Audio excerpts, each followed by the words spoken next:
እንዴት አመሻችሁ? ይሄን ጊዜ የሰጠን እግዚአብሔር የተመሰገነ ይሁን። ደስ አይልም? እኛ የተባረክን ህዝቦች ነን። ከአምላካችን እግር ስር ለመስማት የታደልን እስራኤል እንዳንተ የታደለ ህዝብ ማን ነው እንደሚል እስቲ ለዚህ ጌታ ክብር ስጡት። እግዚአብሔር የተመሰገነ ይሁን። ይሄንን 2 ቀን አልነበርኩም ደሞዝ ከልስልኝ የምትሉ የዋሆች እጆቻችሁን እስቲ ያሳዩ። ከልስልኝ የምትሉ እሺ፣ ጎረቤቶቻችሁ ከልሱላችሁ። ትንሽ ለመከለስ ሞክራለሁ በኋላ። ነገር ግን በየቀኑ አዳዲስ መልእክቶችን ነው ጌታ የሚሰጠኝና ምናልባት የተቀረጸውን መስማት ጥሩ ነው። አንድ ቃል አንብቤ ጸሎት አድርገን ብንጀምር ደስ ይለኛል። መዝሙረ ዳዊት 85 ቁጥር 8 ላይ ነው ያለው። መዝሙር 85 ቁጥር 8 ላይ እንደዚህ ይላል፣ እግዚአብሔር አምላክ የሚናገረውን እሰማለሁ፣ ለሕዝቡና ለቅዱሳኑ ልባቸውንም ወደ እርሱ ለሚመልሱ ይናገራልና ይላል። አሜን። እግዚአብሔር አምላክ የሚናገረውን ምን አደርጋለሁ? ሰማለሁ። ሰላምን ለሕዝቡና ለቅዱሳኑ ልባቸውንም ወደ እርሱ ለሚመልሱ ይናገራል። ተናጋሪው አንድ ነው፣ ሰሚዎቹ ግን 3 አይነት ናቸው። የመጀመሪያዎቹ ለሕዝቡ ይላል። ይሄ አሁን ካለፈ በኋላ በሚዲያ ይሰማሉ። ደጋፊው፣ ነቃፊው፣ ኤቲስቱ ሁሉ ይሰማል። ሕዝቡ ሁሉ ይሰማል። ለሕዝቡ እግዚአብሔር እናገራለሁ። ሁለተኛው ለቅዱሳኖች እናገራለሁ። እንደዚህ ፈልገው ተሰብስበው ላሉት ለኔ በስሜ ለሚያምኑ ለቅዱሳኖች እናገራለሁ። ሶስተኛው ግን ተጠቃሚዎቹ ልባቸውን ወደ እርሱ የሚመልሱ ለነርሱ እናገራለሁ ይላል። ልባችንን ወደ እርሱ እንድንመልስ ጌታ ይርዳን። አጭር ጸሎት እናድርግ። አምላካችን እግዚአብሔር ሆይ ይሄው በፊት መጣን እንድትናገረን። የማይወሰደውን ትልቁን እድል መርጣለች ተብላ እንደተነገረላት እንደ ማርያም በእግር ስር መሆን መታደል ነው። የማይወሰድ እድል ነው። እግዚአብሔር ሆይ መርጠን መተናልና ለእያንዳንዳችን እባክህ በመንፈስህ ተናገረን። እስካሁን እንደተናገርከን አሁንም ተናገረን። ምክንያቱም አንተ አትሰለችም። እግዚአብሔር ሆይ በሕይወታችን የጨለማ ቁራጭ ቢኖር፣ በቤታችን የጨለማ ቁራጭ ቢኖር በብርሃንህ አንተ አስወግደው።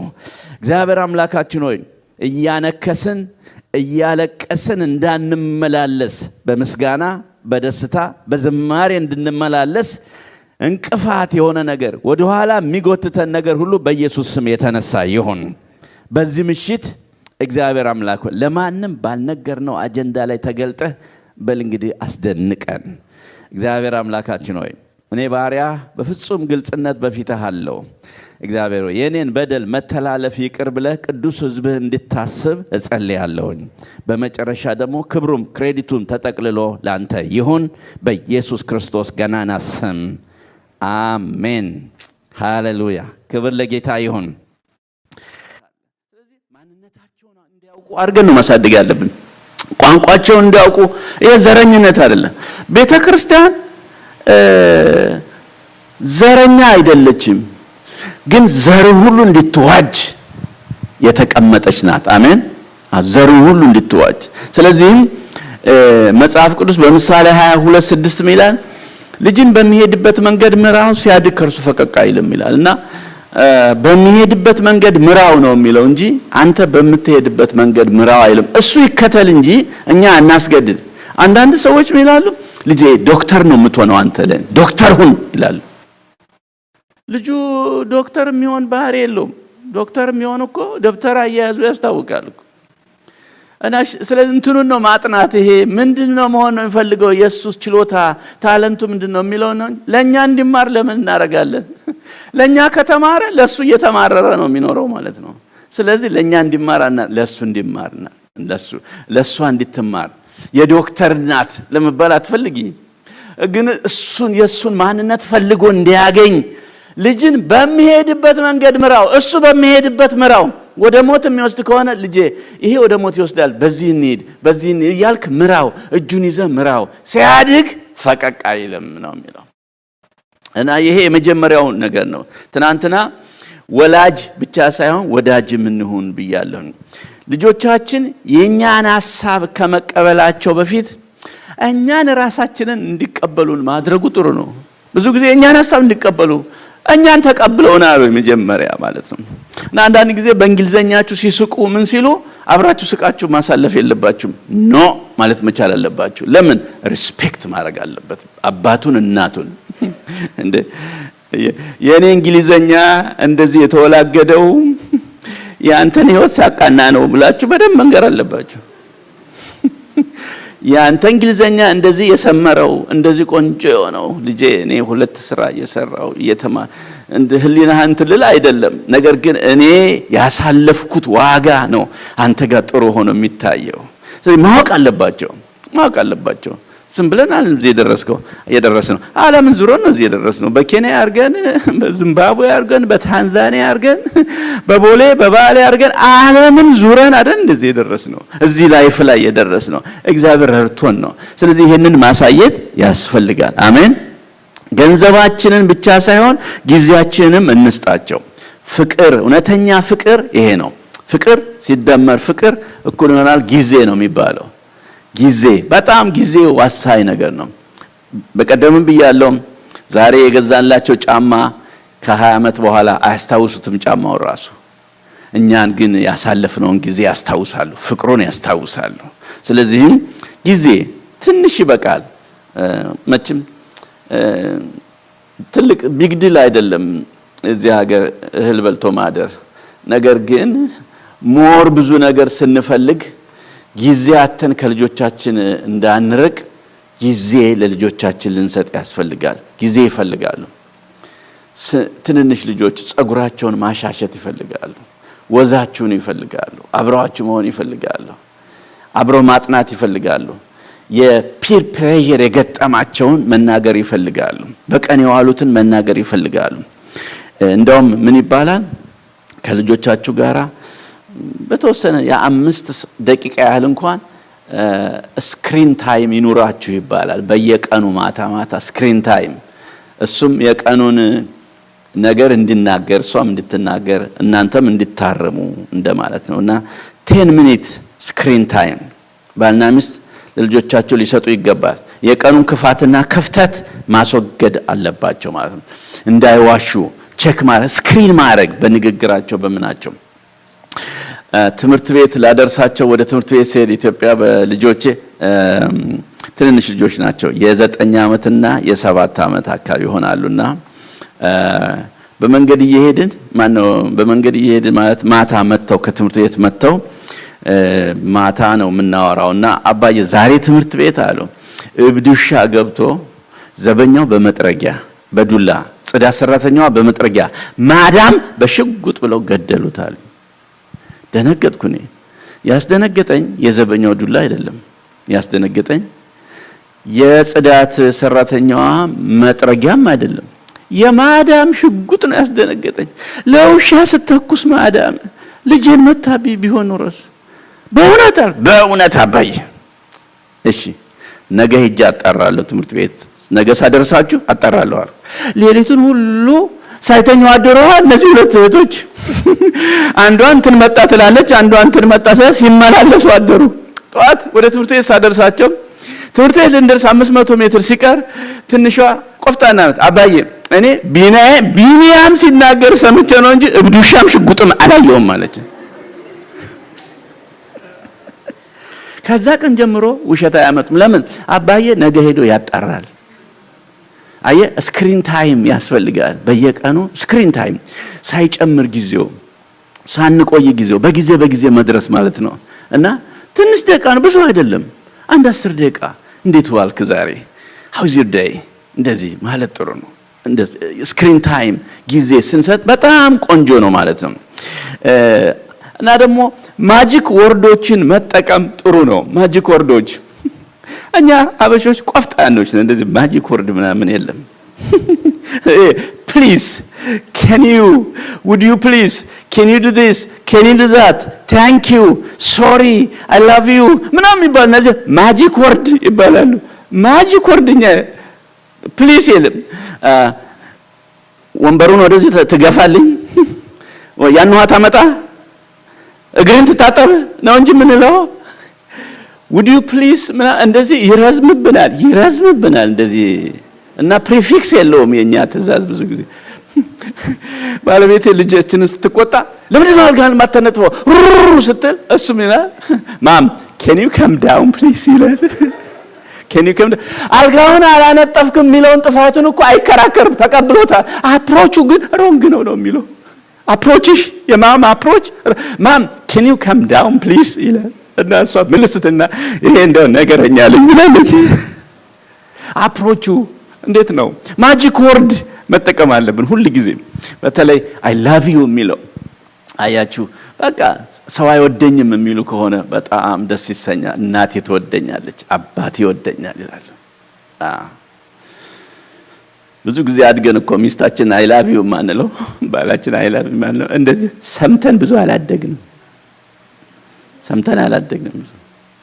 እኔ አባቴ እናቴን በግቢ ውስጥ በፍልጥ ያሯሯጠ ሲደበድባት ነው አይቼ ያደኩት በፍልጥ እንደውም አንዳንዴ ስንጫወት እግዚአብሔርና መስግኝ ከፍልጥ ድነሻል እላለሁ በዘር ቢተላለፍ ኖሮ እግዚአብሔር ግን ጣልቃ ገባና ለወጠኝ ስሙ የተባረከ ይሁን ስለዚህም ይሄ ማጂክ ወርዶችን እወድሃለሁ ታንክ ዩ ሶሪ ደሞ ሶሪ እነዚህን ማለት በጣም አስፈላጊ ነው ሰውነትን ከሁሉ በላይ ማስተማር ጥሩ ነው ዳዊት መጨረሻ እድሜው ሲደርስ ሰለሞን ጠርቶ ምናል ልጄ ሰለሞን ያኛውን ሀብት አውርሻለሁ ይሄን አውርሻለሁ አይደለም ያለ ልጄ ሰለሞን ሰው ሁን ያለው እቺን ነገር ሰው ሁን የሰውን ሰውነት ነው ማውረስ ያለብን ለልጆቻችን ሁለት ነገር እናውርሳቸው ሰውነትንና እግዚአብሔርን መፍራት እነዚህ አብረው ነው የሚሆኑት ሰውነት መልካም ኤቲክስ ማለት ነው መልካም ስነ ምግባር ማለት ነው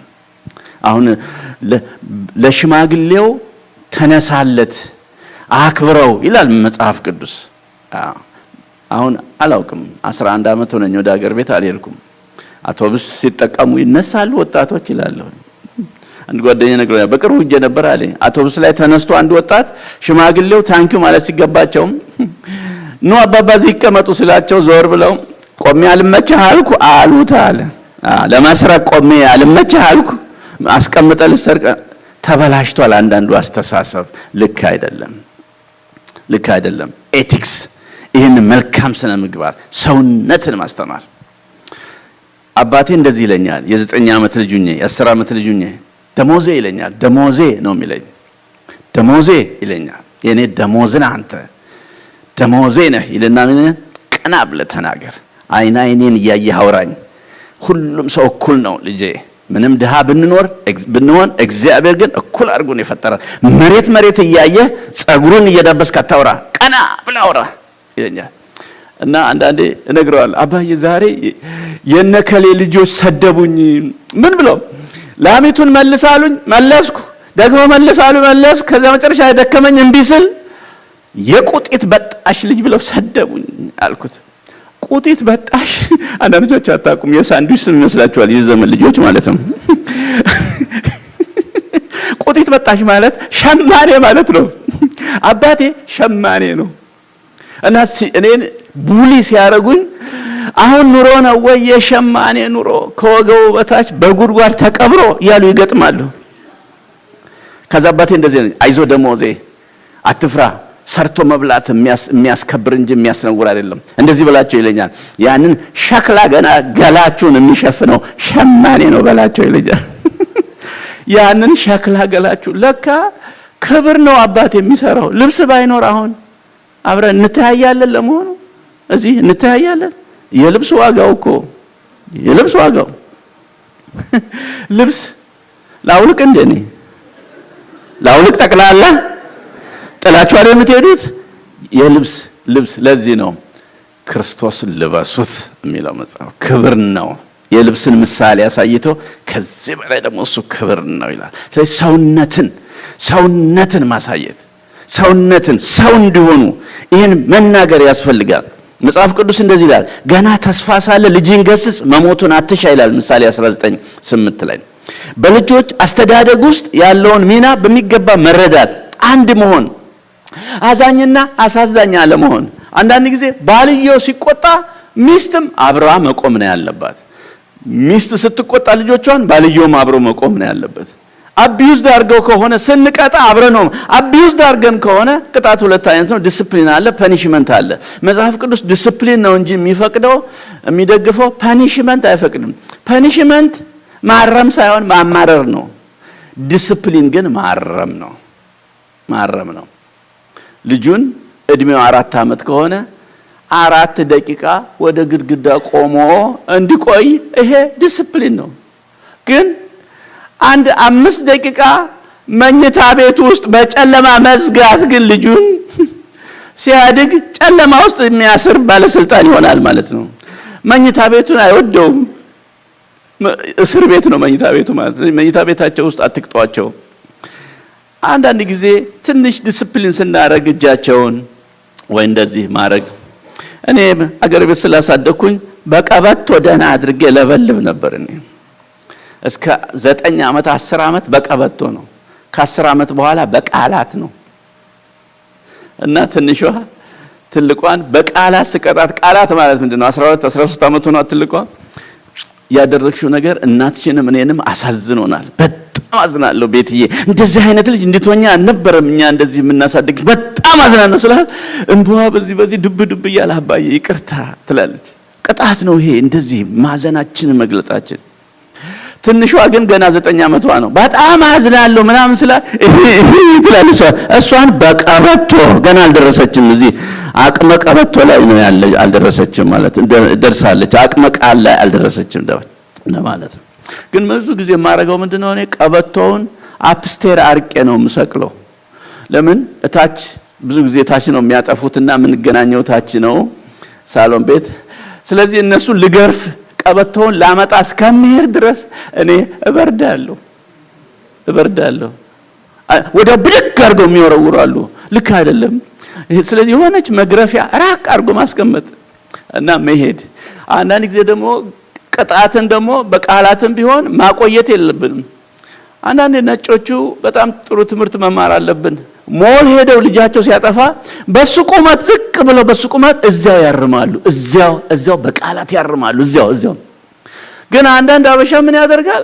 አጠፋል፣ እቤት እንገናኝ። ስለዚህ ሴቭ አድርጎ መቅጣት እንዳለ ልጁ ችግር ሴቭ ማድረግ ይማራል ማለት ነው። እዚያው መጨረስ ነው። እዚያው ወደው ትኩሱን። ድመትን መቅጣት ወተት እያሳዩ ነው ይባላል። ዝም ብለህ ብትቀጣት አይገባትም። ወተት እያሳየ ስትቀጣት ይገባታል። እና ዲሲፕሊን ማድረግ። ሌላው ስትረስ መቀነስ ጥሩ ነው።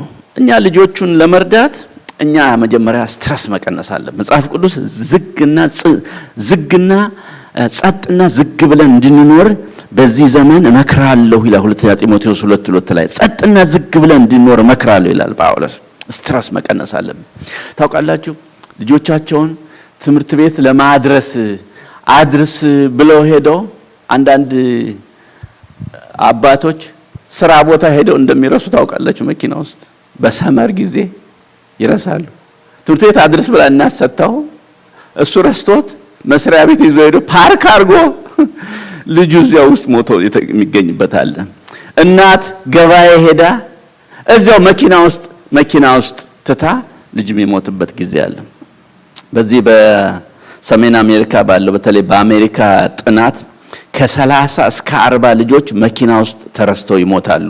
ስታቲስቲክ እንደሚያሳየው ከ2 ዓመት በታች ያሉ ልጆች ከ30 እስከ 40 በአመት። አይገርምም? እና ማን ነው ብዙ የሚረሳው ተብሎ ሲጠና አባት ሆኖ ተገኘ። ይሄ ጥፋ እንጀት አልወለደ አባት ሆኖ ተገኘ። ይረሳል። ስለዚህ ስትረስን ቀንስኛ። ለምንድነው ማንም ልጁ እንዲሞት አይፈልግም። ስትረስ ስለ ቢሉ እናስባለን። ስለዚህ እና በእግዚአብሔር ስለመታም ተረጋግቶ ስለመኖር እሱን በዚሁ መናገር እፈልጋለሁ። ወደው እንጂ ተገደው ወደ አንድ ነገር እንዳይገቡ ማድረግ። በጣም ስማርት መሆን አለብን ባልና ሚስቶች ማለት ነው። እኛ አንድ ሆነን መፍትሄ እንፈልግ። አንድ ያልፈለገው ነገር ልጆቻችን ሲፈልጉ አስገድደን ማስወጣት የለብንም። ጨዋታው አስተሳሰብ ጨዋታ ነው መሆን ያለበት። መንፈስ ቅዱስ ይረዳቸዋል፣ በጉልበት አይደለም። አሁን እንደ እኛ ዝም በል ስንባል ዝም እንላለን። እነዚህ እኮ ዝም በል ሲባሉ ዋይ ነው የሚሉት። ስለዚህ ትናንት እንዳልኩት ዋይ ያን ነው ያለነው ሁላችንም። ስለዚህ የሚሻለው ምንድነው? ለዋዩ ስማርት የሆነ መልስ መንፈስ ቅዱስ እንዲሰጠን ማድረግ። ሁለቱ ልጆቻችን ምን ኖረው ኮሎራዶ ነው፣ ሌላ ስቴት ነው እኛ ኮሌጅ የምንማረው አሉ። ኮሌጅ ሲደርሱ ነው አልና ከዛም በኋላ እኔና እናታቸው ተማክረን ከዛም በኋላ እሺ ትችላላችኋል እና እኛ ግን ሌላ ስቴት እንዲሄዱ አንፈልግም፣ እዚያው እንዲሆኑ ነው። ግን አይቻልም ብንል አይሆንም። ከ18 ዓመት በላይ ናቸው። ስለዚህ ምን ተማክረን እኔና እናታቸው እንዲሄዱ እናድርግ፣ ሄደው እንዲጎበኙ። መጀመሪያ የት ነው የምትመርጡት? ቺካጎ ነው የምንፈልገው አሉ። ምናቃቸው ከዛ ከአገር ቤት አንዳንድ ተማሪዎች እዚያ አሉ፣ እዛ ነው የምንፈልገው አሉ። ለሁለቱም ትራንስፖርት ከፍለን ላክናቸው እና 1 3 4 5 ቀን ቆይተው አይተው መጡና ወደነዋል አሉ። እዛ ነው የምንቀጥለው አሉ። ከዛ እኔና እናታቸው ተማከር። ምን ተማከርኛ? እንዲቀሩ ነው የምንፈልገው፣ እዚሁ እንዲቀሩ። ከዛ እንዲህ አለ፣ እንግዲህ ምርጫ እናንተ ነው። እንሄዳለን ካላችሁ ትችላላችሁ፣ ግን እንቀራለን ካላችሁ ለሁለታችሁም መኪና እንገዛለናል። እሺ እናስበታና ከ3 ቀን በኋላ ተመልሰው መጥተው ሐሳባችን ቀይረናል፣ እዚሁ ነው የምንማረው አሉ። በቃ እዚያው ነው የጨረሱት። እዚያው ደንበር የእናታቸውን ሽሮ እየበሉ እዚያው የአባትን ፍቅር የእናት እዚያው። አሁን ሁሉም ራሳቸውን ችለዋል። ትልቋ አግብታለች፣ ትንሿ ተግባብታለች። ወንዱ ነው አሁን እኛ ጋር በግራ መጋባትና በማጋባት መሃል ያለው ማለት ነው። ጥቁር ፈረንጅ የምንለው fair, it's not fair dad ይላል። can you come down mom ይላል። እና የኛ እንትን አስተማሪ የምንለው ማለት ነው። እና ልጆቻችን ንጹህ ተማሪዎች ንጹህ ስለሆነ ከልጆቻችን መማር አለብን። በዚሁ ትንሽ ነገር ልናገር ስለ ልጆች። ኦልሞስት ጨርሻለሁ፣ ግን በዚሁ ልናገር ስለ መካንነት ትንሽ መናገር እፈልጋለሁ። ልጅን የሚሰጥ እግዚአብሔር ነው። ምናልባት ልጅ የሌላችሁ መካኖች ብትኖሩ ትዳር በሶስት የተገመደው በልጅ አይደለም፣ ሶስተኛው እግዚአብሔር ነው። አሜን። ባል፣ ሚስት፣ እግዚአብሔር በጊዜውና በሰዓቱ ይሰጣል። ካልሰጠ ግን በልጅ ምክንያት መፍረስ የለበትም። ቃል ኪዳን እስከ ሞት ድረስ ነው። በመጽሐፍ ቅዱስ 8 መካን ሴቶች አሉ። 8 ከሳራ ጀምሮ 8 መካን ሴቶች፣ ከ8ቱ 7ቱ ወልደዋል። የሚገርም ነው የወለዱት። በቃ የሚገርም እንደ ይስሐቅ፣ እነ ሳሙኤል፣ እነ መጥምቁ ዮሐንስ የሚገርሙ ልጆች ነው የተወለዱት። ቃላቸው መሬት የማይወድቅ እንደነ ሳሙኤል አይነት የሐና ልጆች፣ ብርቅ የሆኑ ልጆች ነው የተወለዱት። እግዚአብሔር በጊዜው ብርቅና ድንቅ ልጅ ይሰጣል። አሜን። ያልወለደችው አንዷ ማናት? ሚልኮል ናት ያልወለደችው። እና አንዳንድ ኮሜንታሪ ሳነብ እግዚአብሔር የእንትና ዘር የሳኦል ዘር እንዲቀጥል ስላልፈለገ ነው ይላል። ምክንያቱም ሳኦል የሚንቅ ነው፣ ዳዊትን ናቀው ይላል። እሷም ዳዊትን ናቀችው ይላል። በእግዚአብሔር ፊት ሲያሸወሸ ናቀችው። እሷም የምትወልደውም ናቂ ትውልድ ስለሚሆን እግዚአብሔር ዘጋና ሲልድ አድርጎ ነው የሸኛት ይላል። ከዛ ውጭ ግን እግዚአብሔር ልጅ ይሰጣል። ካልሆነ ልጅ በባዮሎጂ ይገኛል ወይም በቲዮሎጂ ይገኛል። ከሆድም ይወለዳል፣ ከልብም ይወለዳል። ስለዚህ ማሳደግ ይቻላል። ሌላ ልጅ ወስዶ የራስ ልጅ አድርጎ ማሳደግ ይቻላል። የጌታን ጌትነት ያማከለ ቤት በዚህ ምክንያት መፍረስ የለበትም ማለት ነው። የጌታን ጌትነት ያማከለ ቤት ምን አይነት ነው? ልጆቹን በተግሳጽና በምክር በስርዓት የሚያሳድግ ነው ልጆቹን። ሁለተኛው በዛሬው ማለት ነው የጌታን ጌትነት ያማከለ ቤት በመቀበልና በመቀባበል የሚኖር ነው። መጀመሪያ ትናንትም እንዳልኩት ሔዋን ወደ አዳም ስትመጣ አዳም መጀመሪያ የተቀበለው ሴትነቷን ነው።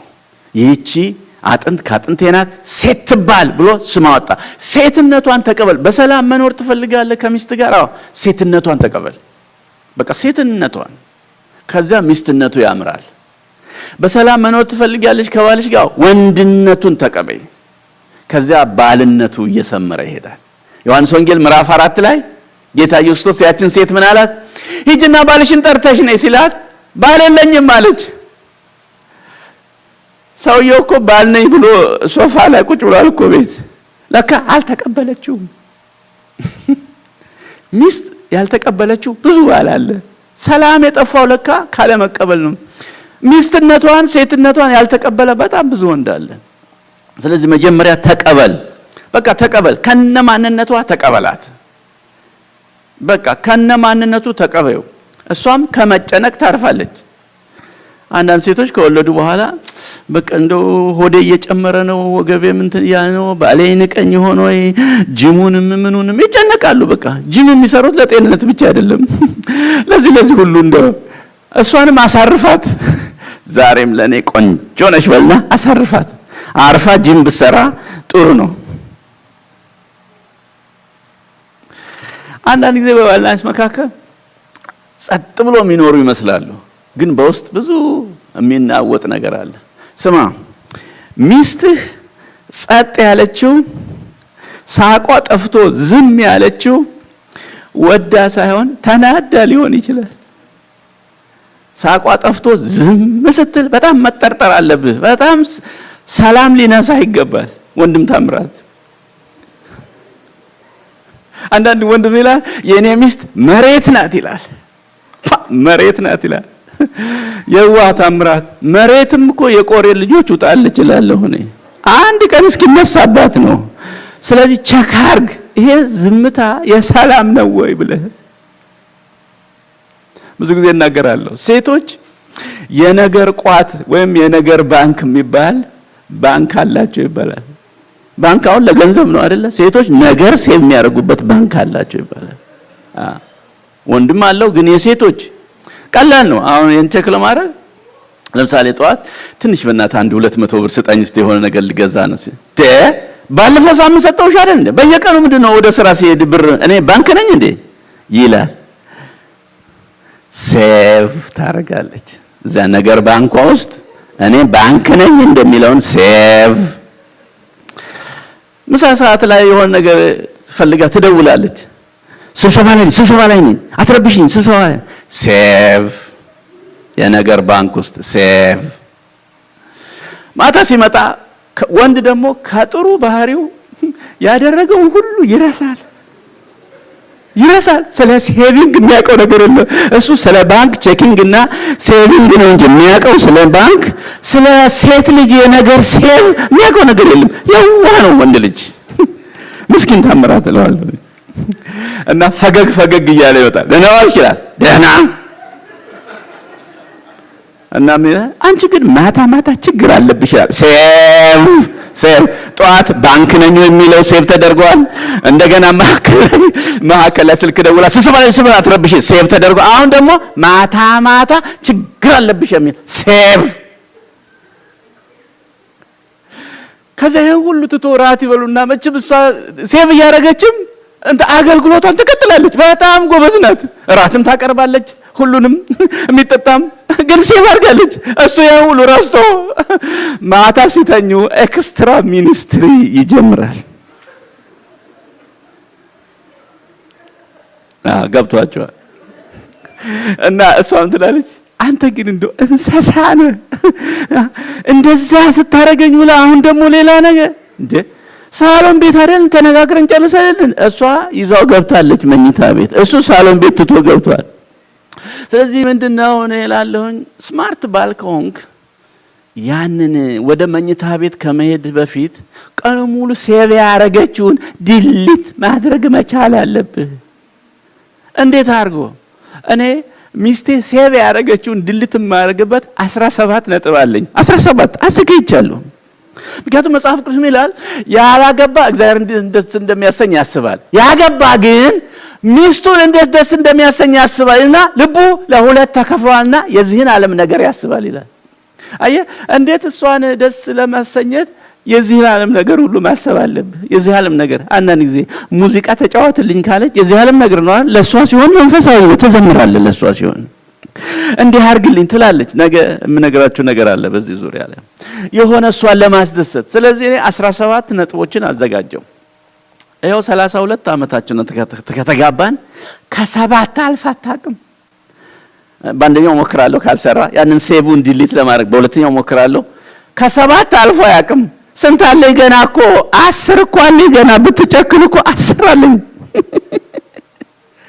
በፍጹም እኔና እሷ እንጋጫለን። ስንጋጭ ልንፋታ ይሆን የሚል አይመጣልኝም።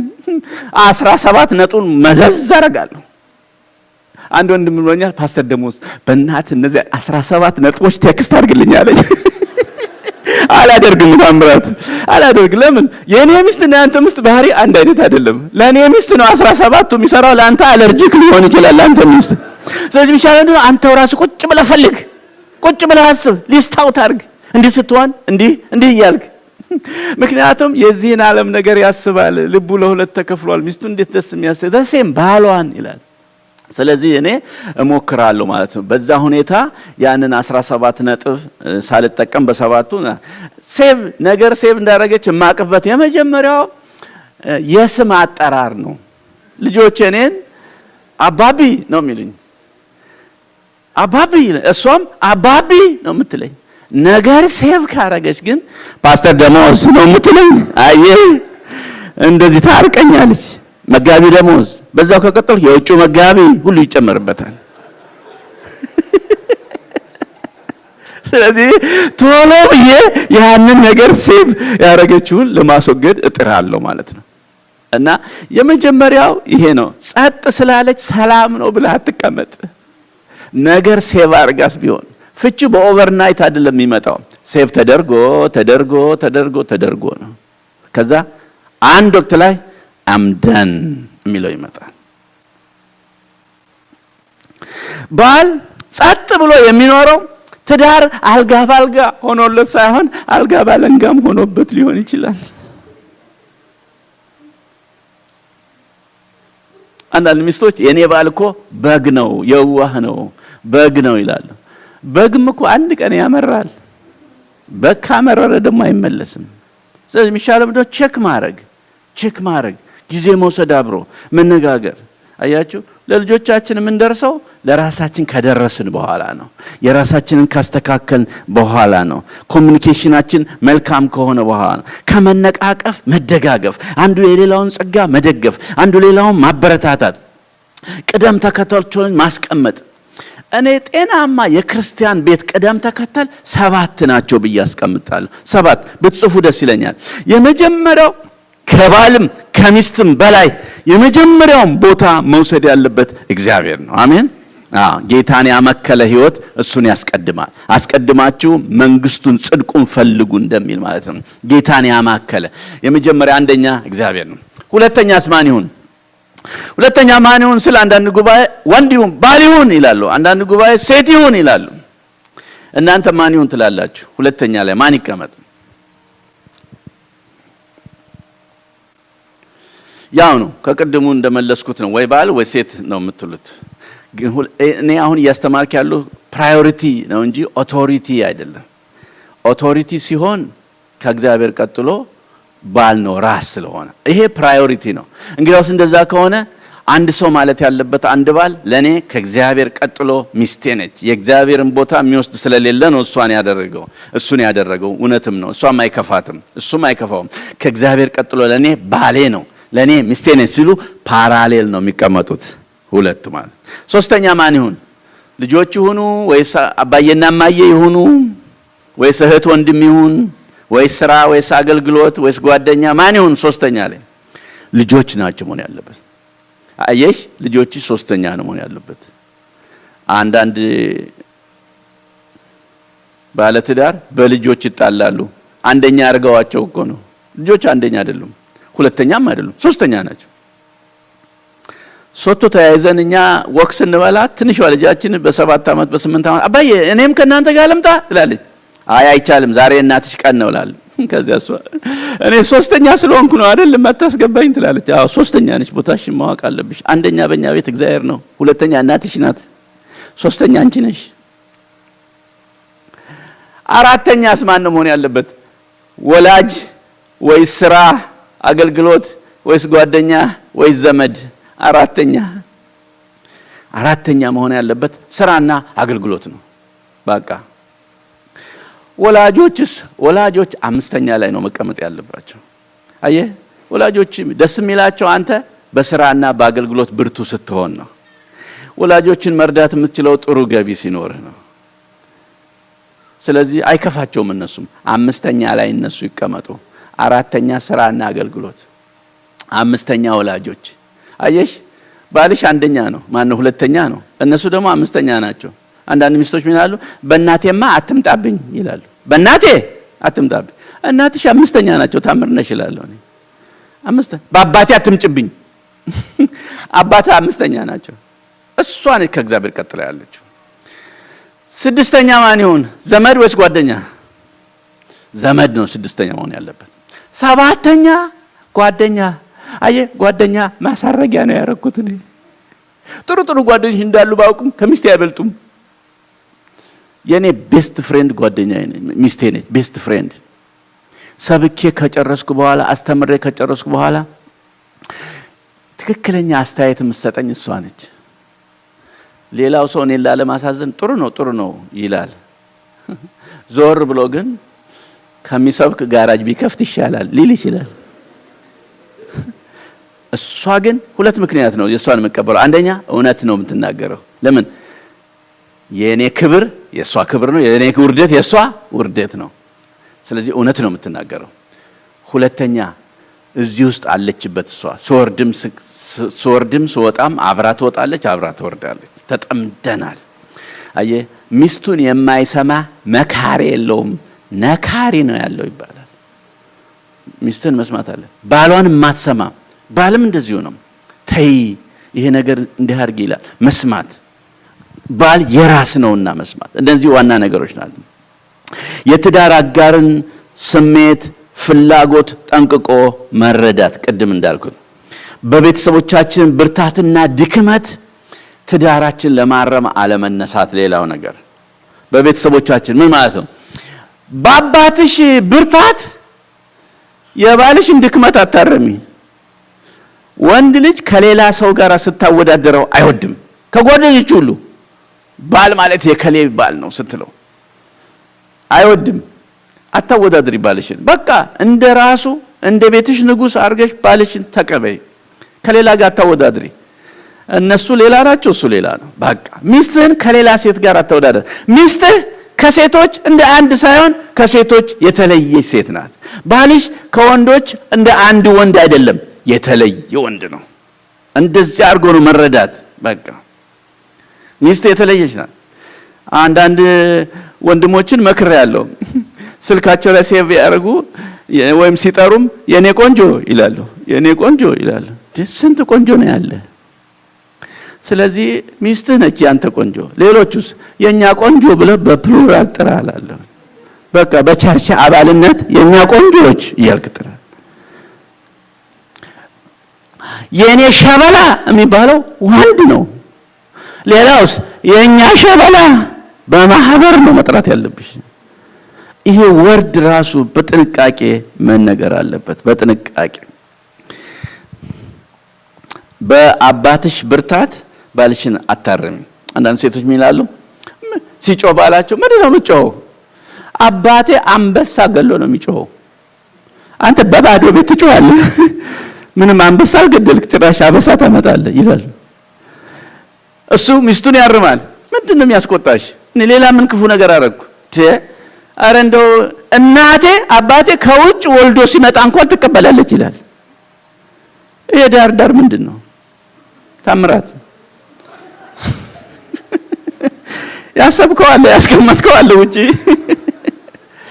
በእናት ብርታት ሚስትን ለማረባት ሞክር። የእናት ነው።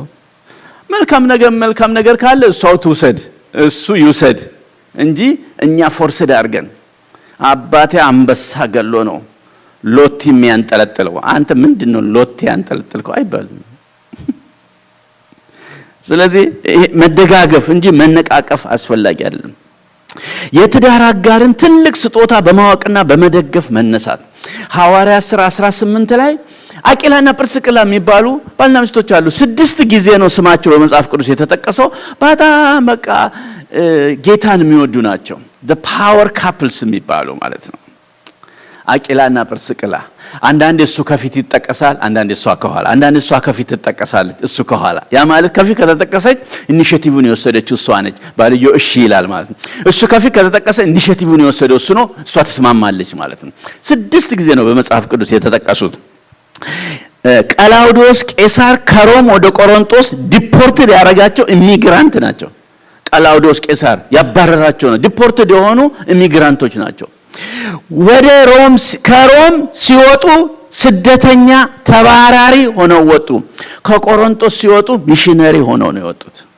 ቤታቸውን ይከራዩና ለወንጌል ያደርጉና ከዛም በኋላ ሽማግሌ እንደዚህ አገልጋይ ሾመው ሌላ ቦታ ደግሞ ይሄዳሉ። እንደዚህ ፓወር ካፕል ነበሩ እነዚህ በቃ አቂላና ጵርስቅላ።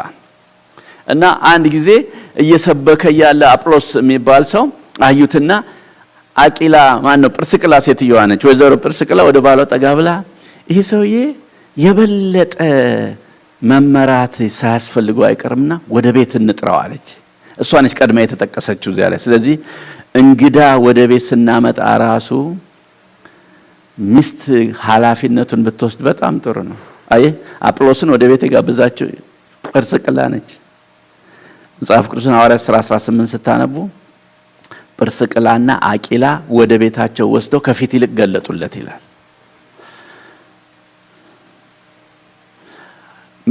እንግዳ ወደ ቤት ስናመጣ የምንጣላው ብዙ ጊዜ ለምንድን ነው? ወይ ቀድመን አናሳውቅም፣ ወይ ደግሞ አንድ 7-8 ሰው ሰብስበን መልስና ቅልቅል እናደርገዋለን ቤቱን። እሷ ትጨነቃለች። እንደ መጀመሪያ እንግዳ ላመጣ ነው፣ በሚቀጥለው ሳምንት ከሌከን የሚባል ጓደኛ እንግዳ ይመጣል፣ እኔ ደግሞ ስፖንሰር ሆናለሁ፣ የኔ ቆንጆ ረዳሻለሁ ስራም ምናምን ብለህ ኒጎሼት ማድረግ አለብህ። ራስ ነኝ ብለህ ሰብስበህ ብታመጣ አይሆንም። አንዳንድ ወንድ ምን ይላል? እሷ ጓደኞቿ ስታመጣ ተናግሬያት አላውቅም፣ የኔ አንድ ሰው ባመጣ ትቆጣለች የሚለው አለ። የወንድ እንግዳና የሴት እንግዳ አንድ አይደለም። የሴት እንግዳ 3-4 ሆነው ቢመጡ መጋረጃ አይተው የሶፋ ጨርቅ አይተው ወሬ አውርተው ስለ ሂዩማን ሄር አውርተው ቱቱቱቱ ብለው ሻይ ጠጥተው ይሄዳሉ። የወንድ እንግዳ የመጋረጃ ጨርቅ አያይ፣ ሶፋ አያይ፣ ወደ ኪችን ነው የሚያየው። ምግብ አታቀርቡ ነው እያለ ማለት አንድ በቂ ነው የወንድ፣ እንኳን 5-4 ሆኖ የወንድ። ስለዚህ ተመካከሩ መጀመሪያ። እንግዳ መላእኮች ሳያውቁ እንግዳ ተቀብለዋል። መላእክት እንግዳ መቀበል በቤታችን ደስ የሚያሰኝ ነው። ሆኖም ጥበበኞች መሆን አለብን። ወደ ምስራቅ ኢትዮጵያ ያሉ የሀገራችን ሰዎች እንግዳ ሲመጣ መጀመሪያ 7 ቆዳ ያነጥፋሉ ይባላል። 7 ነት፣ ከዛ 7 ቀን ነው የፈቀዱት ማለት ነው። ከዛ በሚቀጥለው አንዱን ያነሳሉ 6፣ በሌላ ቀን አንዱን እንዲህ እያሉ መጨረሻ ላይ ካልሄደ ሰውየው መሬት መተኛቱ ነው። እና ምልክት ይሰጡታል፣ እንደዚህ ምልክት ይሰጣል። ስለዚህ ማማከር ነው። በአማርኛ ምን ይባላል? ለእንግዳው አንድ ቀን ማደር ከፈለክ ከባልዮ ጋር ተስማማ ይባላል። አንድ ሳምንት መቆየት ከፈለክ እዚያ ቤት ግን ሴትዮዋን አግኝ ቀድማ ይባላል። ምክንያቱም ቤቱን የምታውቀው እሷ ነች። እና ራስ ነኝ ብቻ አይደለም። ስለዚህ እንደ ጵርስቅላና አቂላ እየተመካከሩ ማድረግ በጣም አስፈላጊ ነው። ሌላው የጌታን ጌትነት ያማከለ ቤት ተከባብረውና ተባብረው የሚኖሩ ናቸው። ተከባብረውና ተባብረው ተስማምተው የሚኖሩ ናቸው። ማቴዎስ 18:19 ላይ ከናንተ ሁለቱ በምድር በማናቸውም በሚለምኑት ነገር ሁሉ ቢስማሙ በሰማያት ካለው ከአባቴ ዘንድ ይደረግላቸዋል ይላል። እግዚአብሔር ከላይ ሆኖ ያያል ሲስማሙ። ታውቃላችሁ፣ ሁለታችሁ በፍቅር ስትኖሩ ስትስማሙ እግዚአብሔር በጣም ነው ደስ የሚሰኘው። ምን ይላል? ይሄንን ቤት ክሬዲት ሰጠዋለሁ ይላል። ክሬዲት ሰጣል። እንደዚህ በጣራና ግርግዳማ መቀመጥ የለበትም፣ አደባባይ አወጣዋለሁ፣ ለብዙዎች አደርገዋለሁ ይላል። ስሙ የተባረከ ይሁን። ስንስማማ፣ ስንቀባበል፣ ስንከባበር፣ ሪስፔክት አርጋት ሚስትህን፣ ሪስፔክት አርጊው ባልሽን። ብዙ ጊዜኛ እንግዳ ነው የምናከብረው።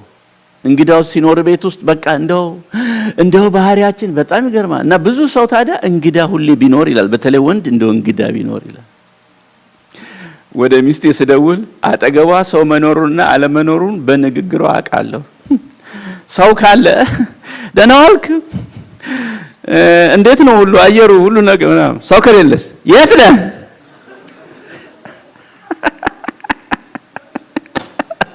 ቶኑ ያስታውቃል። እና እኔም ስማርት ነኝ የት እንዳለን ዜብራውን እየተሻገርኩ ነው የኔ ቆንጆ እላለሁ። ያለበትን እናገረው እንጂ ከተማውን ታውቂዋለሽ እንዴት ብዬ ልንገርሽ አልልም። ለምን ሌላ ችግር መፍጠር ነው። የት ነህ ስትባል የት እንዳለ በትህትና መናገር። ስብሰባ ላይ ይሆናል ብላ ነው ማሰብ አለብህ። መኪና እየነዳ ይሆናል ብላ ነው ማሰብ ያለብህ እንጂ ሌላ እና የት ነህ ስትባል የት እንደሆንክ መናገር ብቻ ነው። እዚህ ቦታ ነኝ፣ ዜብራውን እየተሻገርኩ ነው። ስታርባክስ ድራይቭ ስሩ ቡና እንደምወድ ታውቂ ቡና ሲሪየስሊ በቃ ዲቴሉን ግልጽ። እኛ በትራክ መደረግም የለብንም። በሞባይል የት እንዳለ ባላችሁ የት እንዳለ የሚናገር ሞባይል አፕ ሚስት የት እንዳለች መከታተል ፈልጋ ይሄን አፕ ጫን። በፍጹም እኛ በእግዚአብሔር ቃል ነው የምንመራው። አሜን። በእግዚአብሔር ቃል ነው። ወድጃት ፈቅጄ ነው ያገባዋት። እስከ መጨረሻ ወድጃት ነው የምቀጥለው። ደግሞ እሷን በማገልገሌ አምላኬን እያገለገልኩ ነው የማስበው። ለዚህም ክሬዲት ሰጥቶኛል እግዚአብሔር ስሙ የተባረከ ይሁን። ስለዚህ ተቀባብለን መኖር አለብን። ተስማምተን መኖር አለብን። መጽሐፍ ቅዱስ ላይ መቼም ከሰይጣን ትምህርት አይገኝም እንጂ ከተገኘ በዚህ ነው የሚገኘው ይላል መጽሐፍ ቅዱስ ላይ። ጌታ ኢየሱስ ክርስቶስ በማርቆስ ወንጌል ላይ አንዱን ሰው እየፈወሰው እና አጋንንቱን አለ አንተ የእግዚአብሔር ልጅ ልታጠፋን መጣህን ማን እንደሆነ አውቀናል ካለ በኋላ ወደ እነዚህ እሪያዎች እንድንገባ ፍቀድልን አለው ይላል። ከዛም በኋላ ፈቀደለት፣ ገቡ ይላል። ስንት ሺህ አጋንንት እንደገባ ታውቃላችሁ? አንዱ ሰውዬ ላይ ያለ አጋንንት በእሪያዎቹ ነው የምታውቁት። ከተራራው ላይ 2000 እሪያዎች ወይም አሳማዎች እየተጣደፉ ወደ ባህር ገቡ ይላል። ስንት ሺህ? 2000። ስለዚህ ስንት ጂኒ ነው ሰውየው ሰፍሮበት የነበረው? 2000 ሰፍሮበት ነበር። እና እኔ ትምህርት ያገኘሁት ምንድነው? 2000ም አንድ ላይ ነው የሚሰሩት፣ ተስማምተው ነው የሚሰሩት። ወደ እነዚህ እሪያዎች እንግባ ያሉት 2000ም ናቸው አንድ ላይ እንጂ አንደኛው አረኔ ወደ እሪያ አልገባ አላለም ጂኒ። ከባህር አጣድፈን እነዚህን አሳማዎች ከተራራ አጣድፈን ወደ ባህር ነክተታቸው ሲሉ ሬሶ አሳማ እናጠፋም አላለም አንዱ ጂኒ። 2000ም ነው የተስማ 2000 ጂኒ ተስማምቶ ከሰራ እንዴት ሁለት ሰዎች ሆነን አንስማማም እላለሁ እኔ በቤት ውስጥ። ጂኒ ተስማማ።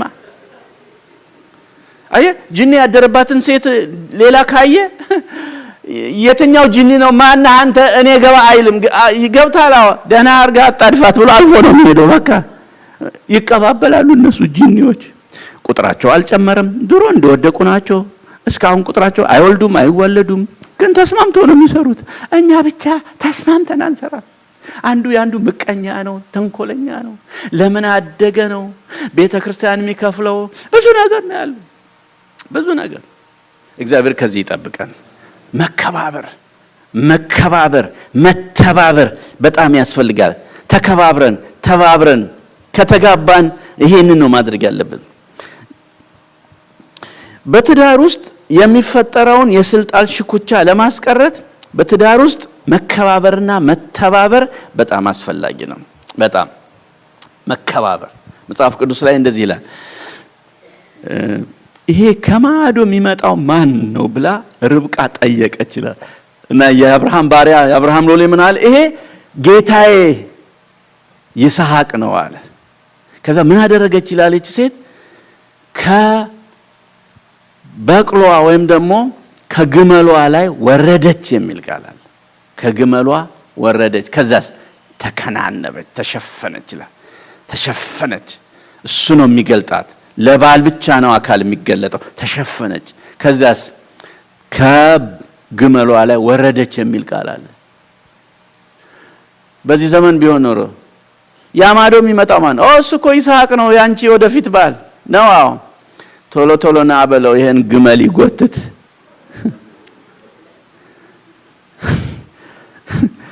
ከግመሏ ላይ ወረደች ይላል። ግመል የምታስጎትቱ የዚህ ዘመን ሚስቶች ከግመላችሁ እንድትወርዱ እግዚአብሔር ይርዳችሁ። እሱን ሪስፔክት በማድረግሽ እግዚአብሔር ሪስፔክት እንዳደረገሽ ቁጠሪ። እሷን ሪስፔክት በማድረግ እግዚአብሔርን ሪስፔክት እያደረክ እንደሆነ ቁጠር። አብሮ መጸለይ፣ አብሮ ማደግ፣ አብሮ ማድረግ፣ አብሮ መጸለይ። ደግሞ ስትጸልዩ ለባላችሁ ጸልዩለት እንጂ አትጸልዩበት። ኧረ እንደው እስከመቼ ጌታ ከዚህ ሰው ጋር እኖራለሁ? ጸሎት ነው አሁን ይሄ እኮ ጸሎት አይደለም። ይሄ እኮ ምሬት ነው። እስከመቼ ማለት ምን ነው ታምረን ብታሳየኝ ትንሽ ገለል ብታረገው አይነት ይመስላል። እስከመቼ ከዚህ ሴት ጋር እኖራለሁ? እንደዛ አይጸልይም። መጽሐፍ ቅዱስ ምን ይላል? አዳምን ከአፈር አበጀው ይላል አይደል? እሱን ጠቅሰን ጌታ ሆይ አዳምን ከአፈር አይደል ያበጀው? በልሄን የኔን አዳም አበጃጅልኝ እንጂ ነው የሚባለው። አበጃጅ እስቲ ሔዋንን ሰርቶ ወደ አዳም አመጣት ይላል። ሰርተሃል ወደ አዳም ያመጣት? አዎ በል የኔንም ቆንጆ ስራልኝ እባክህ ነው የሚባለው። እሱን ጸሎት ይሰማል እግዚአብሔር። እሱን ጸሎት ይሰማል እግዚአብሔር። ስለዚህ ጸልዩለት እንጂ አትጸልዩበት። የመጨረሻው ይሄንን ተናግሬ ጨርሳለሁ። የመጨረሻው የጌታን ጌትነት ያማከለ ህይወት መጋባት ብቻ ሳይሆን መግባባትም አለበት። ወጣቶች ያላገባችሁ ስሙ። መጀመሪያ ከመጋባታችን በፊት ስጦታ ነው የምንሰጣጣው። ከመጋባታችን በፊት ከተጋባን በኋላ ስጦታ ሳይሆን ራሳችን ነው የምንሰጠው። ራሳችንን ቆጥበን ስጦታ ብናሽጎደጉድ ምን ዋጋ አለው? ራሳችን ነው መስጠት ያለብን። ሌላ ወጣቶች ስሙ፣ ወይም ያገባንም ሰዎች ስሙ። መጀመሪያ ስናገባ ራሱ ሚስታችን ብቻ አይደለም ያገባ ነው፣ የእሷንም ቤተሰቦች ጭምር እንዳገባን መቁጠር አለብን። ባልየውን ብቻ አይደለም ያገባሽው፣ ቤተሰቡንም ጭምር ነው ያገባሽው። እና ነገ ስለ ወላጆች ትንሽ እናገራለሁኝ በትምህርቴ ውስጥ። ነገር ግን በዚህ ላይ መናገር የምፈልገው ተግባቦት፣ ስለ ኮሚኒኬሽን በቆላስይስ 3:8 ላይ አሁን ግን እናንተ ደግሞ ቁጣን፣ ንዴትን፣ ክፋትን፣ ካፋችሁ ስድብን ሁሉ የሚያሳፍር ንግግርን አስወግዱ ይላል። የሚያሳፍር ንግግርን በኤፌሶን 4:25-27 ውሸትን፣ ቁጣን፣ ኩርፊያን አስወግዱ፣ ለሰይጣን እድል ፈንታ አትስጡት፣ ግራውንድ አትስጡት፣ መነሻ አትስጡት ይላል። አስወግዱ እነዚህን እና ስለዚህ ምን በሉ? ተግባቡ፣ ተነጋገሩ የሚል ነው። አንድ ሴት ባሏን ሌሊት ተኝታው ጥያቄ ጠየቀች። በክንዱ አንተርሷት ነው የተኝታ ያሉት። ድንገት ወደ አይኑ እያየች እንደዚህ አለች፣ እስቲ ትወደኛለህ አይደል አለች። እስቲ ከሴቶች ሁሉ ትበልጫለሽ በለኝ አለችው። ሰውየው ደነገጠ። ታውቃላችሁ፣ ያልጠበቀው ጥያቄ ደነገጠ። ምን በለኝ ነው ያለችው? በጠራራ ሌሊት ቀስቅሳ ምን አለች? እስቲ ከሴቶች ሁሉ ትበልጫለሽ በለኝ አለች። እሱ ከበደው። ለምን? ሌሎች ሴቶች ሲያይ የማይሳደቡ ሴቶች፣ ጥሩ የሚናገሩ ሴቶች በመስሪያ ቤት ያውቃል። እሷ ነዝናዛ ናት፣ ትጨቃጨቃለችና እንዴት ብሎ ከሴቶች ሁሉ ትበልጫለሽ ይበል? ተናነቀው። ከዛ ምን አለ? ትጠጋጊያለሽ አለ። አትበልጭም ግን ምንድነው? ትጠጋጊያለሽ አለ። አኮረፈች። በሌላም ተደምሮ ከዚህ የተነሳ ተጣልተው ተፋቱ። እሷ እኮ ሌላ እኮ ነገር አልጠየቀችም፣ ቃሉን ነበር እኮ የጠየቀችው። በምሳሌ 31 ላይ መልካም ያደረጉ ብዙ ሴቶች አሉ፣ አንቺ ግን ከሁሉም እንታያለሽ ትበልጫለሽ ይላል። እሱ ነበር የጠየቀችው እኮ። ትጠጋጊያለሽ አይልም እኮ ያ ክፍል፣ ትበልጫለሽ ነው የሚለው። አየህ፣ እኩል አታርጋት ከሴቶች ሁሉ ጋር፣ ትበልጣለች እሷ። እኩል አታርጊው ባልሽን ከወንዶች ሁሉ ጋር፣ ይበልጣል እሱ፣ ይበልጣል። ትበልጫለሽ፣ ትበልጣለህ። እኛንም ይበልጠን የበላይ ያለ እግዚአብሔር ብቻ ነው። ደግሞ በቤት ውስጥ የግል ንብረትህ እሷ ብቻ ነች። በነገራችን ላይ እሷ ብቻ ነች የግል፣ እሱ ብቻ ነው የግል። ሌላው የጋራ ነው። ሌላው ቤቱም የጋራ ነው፣ መኪናውም የጋራ ነው። አሉ ልጆች ተሰብስበው እግዚአብሔር እንደወረርቶሽ እንጂ አገር ቤትም የወለደው ካለ ይመጣሉ አሉ፣ የሚካፈሉ ሞልቷል። የግል እሷ ብቻ ነች፣ የግል እሷ ብቻ ነች። ቤኔፊሻሪ የሌላት ቤኔፊሻሪ የሌለው የግል እሱ ብቻ ነው። አንድ ሴት ባሏን ተናዳ ቦርሳውን፣ እቃውን፣ ልብሱን ጭና ልብሱን በቦርሳ ውስጥ ሌላም ብዙ ንብረት የለውም በቃ አስገብታ ከስራ ሲመጣ ቦርሳን ይዘውጣለች። በቃ ንብረትን ይዘውጣ። ይሄ አይደል ያንተ ንብረት? አሁን ንብረትን ይዘውጣለች። ተናዳ ቀን የመለሰላት ብዙ ነገር ያደረጉት አለ። ተናዳ ንብረትን ይዘው ጣ ስትለው ሰውዬው በጣም ጥበበኛ ነበር። እንደዚህ ያየ ሮጠ ሄደና እሷን ተሸክሞ ይዞ ወጣ። ምን አለችው? ንብረትን ይዘው ጣ አላልሽኝም? ለኔ ንብረቴ እኮ አንቺ ነሽ። ሴትዮዋ ስቃ እንደው ምን አይነት ሁለተኛ እንደዚህ እንዳታረግ ብላ መለሰችው እንጂ በዚያው አባራው ነበር። ቤት በጥበብ ነው የሚቆመው፣ በማስተዋል ነው የሚጸናው። ጌታን ያማከለ ቤት በጥበብ ይጸናል። ቤታችሁ የፍስሐ ቤት እንዲሆን ነው የምትፈልጉት ወይስ የፍዳ ቤት እንዲሆን? የፍስሐ ቤት እንዲሆን ከፈለግን ወደ ክርስቶስ እንመለስ፣ ወደ ቃሉ እንመለስ፣ ወደ መንፈሱ እንመለስ፣ ራሳችንን እንስራ። ያን ጊዜ ቤታችን የፍስሐ ቤት እንጂ የፍዳ ቤት አይሆንም። በድንኳናችን እልልታ እንጂ እሪታ አይሰማም። ቢሰማም እግዚአብሔር ያስተካክለዋል። በዚህ እንድናልፍ ጌታ ይርዳን። እንጸልይ ሁላችን። ሃሌሉያ ሃሌሉያ ሃሌሉያ ሃሌሉያ። እግዚአብሔር አምላካችን ሆይ ቃልህ ዝናብ ከሰማይ ወርዶ ምድርን እንደሚያርስ የሚያረሰርስ ስለሆነ እናመሰግንሃለን። ስለ ምክርህ እናመሰግንሃለን። ስለ ቃልህ እናመሰግንሃለን። ስለ ግሳጼ እናመሰግንሃለን። እየተወረወረ ጫካውን ስለበላው ቃልህ እናመሰግንሃለን። እግዚአብሔር አምላክ ሆይ እባክህ የሰሙት ቃል ከሰሚዎቹ ጋር ስላልተዋደ አልጠቀማቸውም ተብሎ የተጻፈው ከኛ እንዲርቅ እንጸልያለን።